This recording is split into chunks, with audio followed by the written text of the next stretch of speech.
안녕하세요, 항아입니다. 1119화부터 계속되는 게도키드와 하쿠바가 출연하는 천공의 시리즈로 이전 편 1120이라 증명에서는 시니치의 정체나 코난의 정체가 하쿠바에게 느낄 것 같은 느낌으로 끝이 났는데요. 자세한 것은 오른쪽 위에 영상을 보시면 되고, 이번에는 명탐정 코난 1122화 탐정에서 시니치의 추리쇼가 어떻게 될지, 그리고 하쿠바와 코난 그리고 키드가 어떻게 될지 감상을 하면서 고찰해 보겠습니다.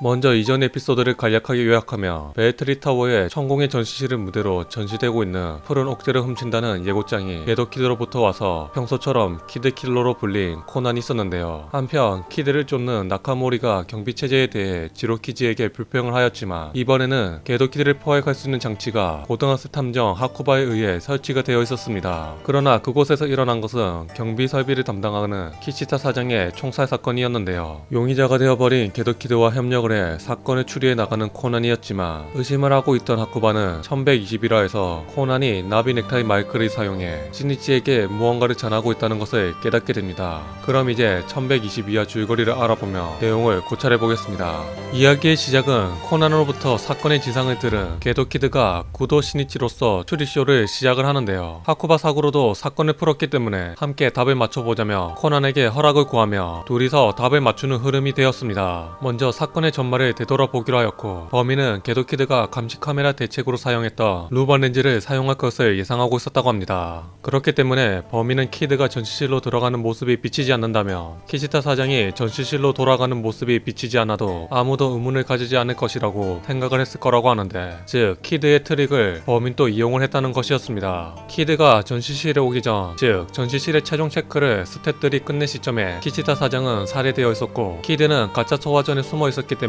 예고 시각 직전에 정전을 일으킬 필요가 없었습니다. 그리고 아마 보석을 훔친 키드는 루버 렌즈를 떼어내어 전시실에 문이 열린 것을 경찰에 보여줘 도리파는 기동 대원에 섞여 도망칠 진짜 계획까지 알려줍니다. 그러나 최종 체크를 마친 후 키시타 사장과 같이 나왔다는 것을 카제 부장이 지적을 하는데요. 그 말에 하쿠바는 정말 키시타 사장이었냐는 의문을 제기하는데, 이때 키시타 사장은 눈과 입만 약간 보이는 복장으로 안경과 수염을 하고 있었기 때문에 누구라도 변장이 가능하며, 게다가 목이 쉰 상태였습니다. 즉 타인일 가능성을 추리하였고, 게다가 감시 카메라 영상을 확인한 결과 범인이 변장한 키시타 사장의 머리로 인해 혹자가 안 보이며 움직이지도 않았기 때문에 시체가 있어도 알 수 없었던 것이라는 설명도 덧붙였습니다.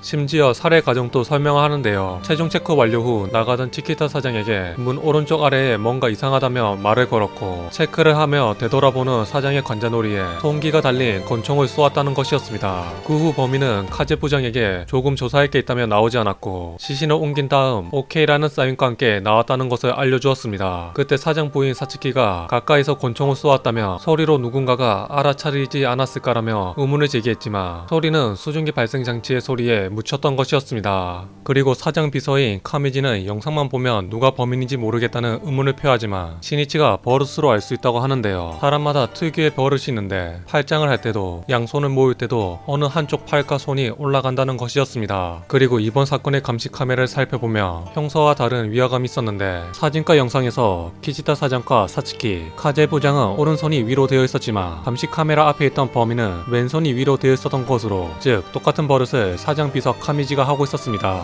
여기서 의문을 제기하는데요. 카미지 자신은 겨우 10초 만에 사장의 시신을 살해한 장소에서 옥자로 옮기는 것이 무리라며 부정을 했습니다. 그때 코난이 파이어맨즈 캐리를 언급하는데, 쓰러진 사람을 순식간에 짊어지는 방식이었습니다. 하쿠바는 파이어맨즈 캐리를 보여주기 위해 시니치를 바닥에 눕혔고 양발 끝을 밟아 고정을 하여 자신의 쪽으로 단숨에 잡아당겨 매우 간단히 시니치를 짊어졌습니다. 즉 키시타 사장의 신발에 묻은 자국은 들어 올릴 때 나온 것이며, 커튼의 혈흔은 짊어질 때 부착이 된 것이었습니다. 그리고 문 바로 옆이 감시 카메라의 사각지대인데, 키시타 사장의 시신을 옮긴 것이 트릭을 속이기 위해서였다는 복선까지 회수를 하였습니다. 파이어맨즈 캐리는 말 그대로 소방관이 사용하는 것으로 전직 소방관이 카미지라면 가능했으며, 게다가 옥자 앞에 일부가 없는 낙하 혈흔이 있는데 범인이 시신을 옥자에 앉힐 때 범인의 신발에 혈흔이 묻었던 것으로 키시타 사장의 혈흔이 남아있을 것이라고 추리를 하였습니다. 궁지에 몰린 카미지는 범행을 인정하였고 살해 동기는 사장 부인인 사츠키와의 불륜이 들켰기 때문이었습니다. 키치타 사장의 손가락에는 결혼 반지의 흔적이 있었지만 반지를 하지 않았으며 부부의 사진이 덮여 있었던 것, 그리고 사장 부인과 비서가 같은 향수 냄새가 난다는 것으로 키치타 사장이 비서와 부인이 바람피고 있다는 것을 알아차렸다는 것을 코난이 설명해 주었습니다.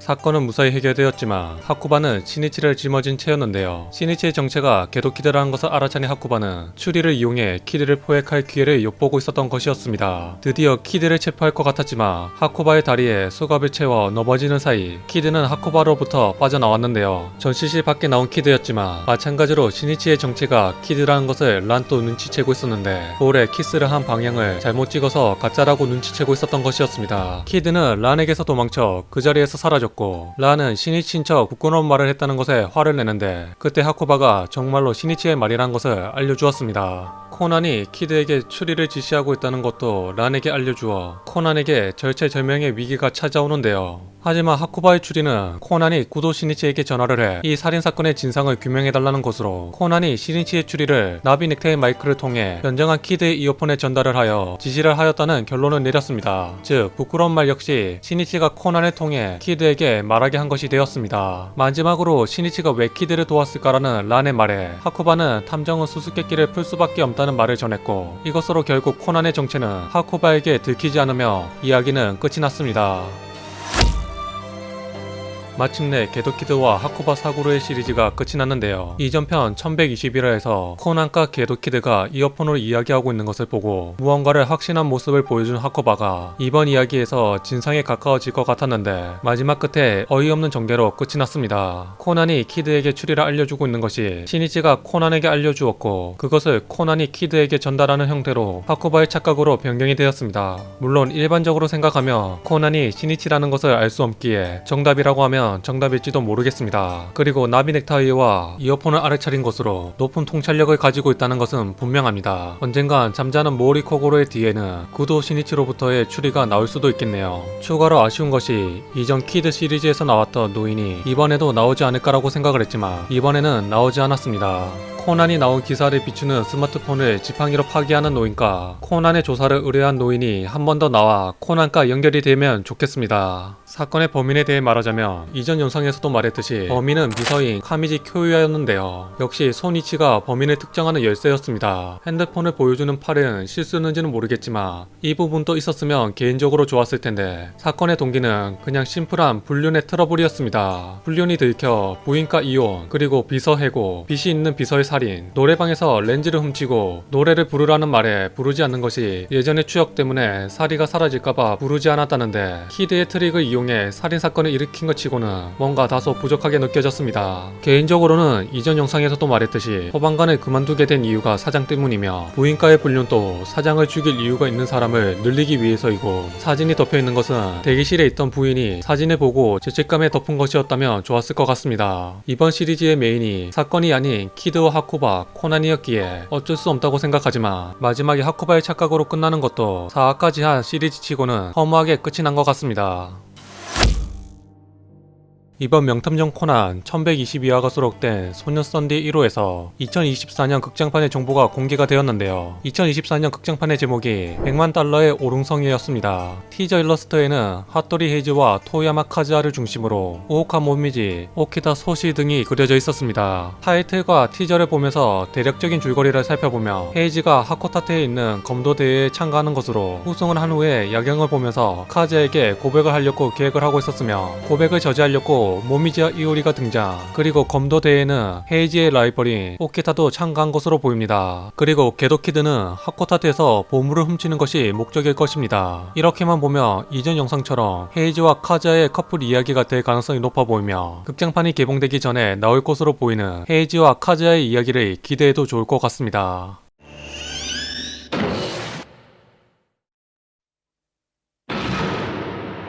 여기까지 게도키드와 하코바가 등장한 마지막 에피소드로 키드가 잡힐 것 같았으며 코난의 정체가 밝혀질 것 같은 긴장이 되는 전개였는데요. 그러나 마지막이 허무해서 아쉬웠습니다. 다음번 명탐정 코난 연재는 2024년 1월 10일에 발매하는 소녀 선데이 7호이며 새로운 시리즈에서는 아무로와 수수께끼 노인편이 나오면 좋겠습니다. 여러분들의 생각이나 추측을 댓글로 남겨주세요. 재미있게 보셨길 바라며 다음에 새로운 영상으로 찾아뵙겠습니다.